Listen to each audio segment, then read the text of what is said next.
Grab the popcorn, folks. This one was legend. Wait for it. Dairy. Well, all that energy that started building earlier this week at the Quad found its way over here to Bridgeforth Stadium, where a record attendance of more than 26,000 people cheered on the JMU Dukes. However, many of them left disappointed. Now, your dad was a sports journalist and still works in the industry. How did he kind of influence your decisions to go into journalism? Now, Washington scored a point in every game but two throughout the month of December, and they continued riding that hot streak right into the new year. Yeah, coming up in sports, I'll have a review of Turner Ashby's come from behind victory in the state semifinals in a game you don't want to miss. No need to wait for the fireworks on Saturday. Teddy, how you could have used that big stick. That's Calvin Coolidge knocking out Roosevelt in the presidential race. Nothing laissez-faire about that. Clint Robinson answering right back. Hey, Teddy, I got your stick. O'Day strikes out the side, which apparently is Kevin Pillar's bat's fault, taking his frustration out on the wood. And number one comes from the Mac attack. Hannah McDonald sending the shot into the student section. Scherzer carried a perfect game into the eighth. Pedro Alvarez tries knocking it through the shift, but Danny Espinosa says, not today, my friend. Newmarket and Montezuma. The rain did fall, affecting the play, the field, and my hair, of course.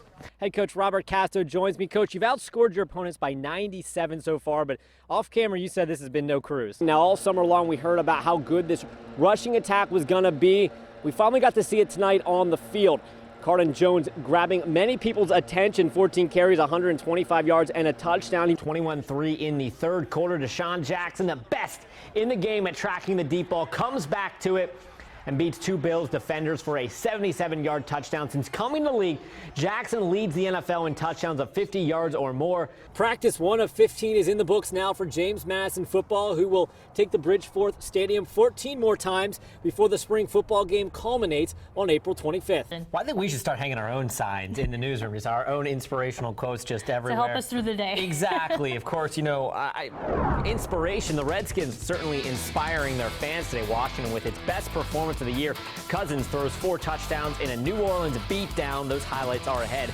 Plus, the JMU women open their season on the hardwood. The Dukes debuting a few new faces today, and they shine brightly. One even making school history. We'll tell you who when we return. The Dukes keeping it close in the second half. Ashley Perez coming off a career-high 33. Dukes down 9 after she knocks down the 3. A game-high 22 points. But JMU was just outsized and out-rebounded by 26 rebounds. Alexis Jones with 3 second-chance points right there as the Dukes drop their third in 4 games, 77-63. Well, sooner or later, we knew this day would come. JMU women's basketball team opened its season this afternoon. When we last saw JMU, we didn't know it would be the last time for a while until CAA Player of the Year Precious Hall took the floor again. Hall out for the season with a torn ACL.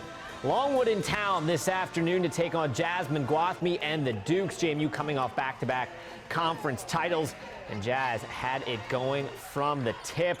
The alley-oop layup here, starting the scoring off. Dukes on top, just 2-0. Of course, first basket of the game. The next time down, she goes coast to coast, drawing the and one, a game-high 22 points.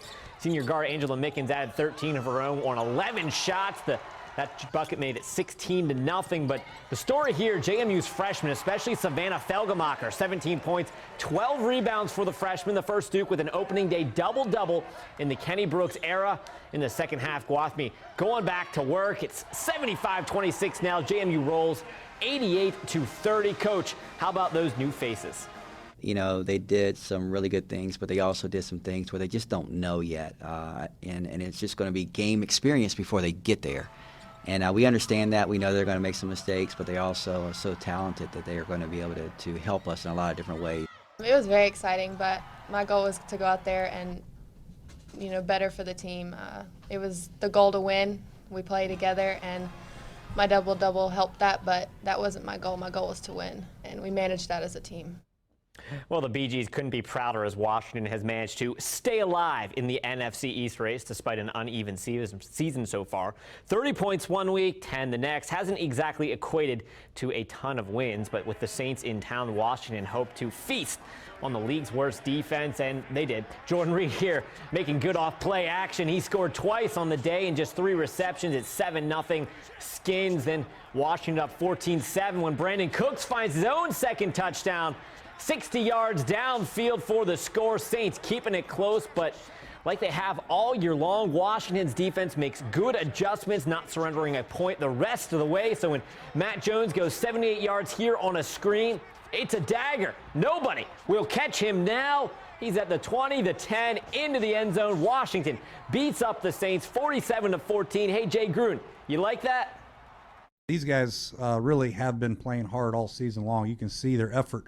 You can see the way they practice, and it's going to pay off for them. I keep telling them it's going to pay off for them in the long run, and we keep preparing. We keep practicing like we did last week, and the week before that, the results will come, and hopefully they'll start coming. Well, after back-to-back losses, James Madison football tallied one in the win column yesterday, coming from behind to beat Delaware on the road 24-21. The Duke's offense has gone buck wild most of the season, even without Vadli, who's out with the year with an injury. But yesterday it was the defense getting the job done, allowing less than 25 yards through the air while creating 3 turnovers. Coach always says just make a play. Somebody got to go out there and make a play.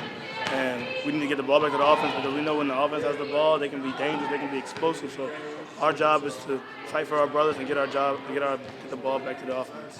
And for those looking for NASCAR highlights, it's currently under rain delay out there in Phoenix. I didn't know. How does it rain out there? I was thinking the same thing, especially long enough to keep an extended rain delay. I mean, that game was supposed to start 4 hours ago, so I'm a little surprised they're still in rain delay, but hey, it does rain there apparently. It happens. I guess. Thank you, Andrew.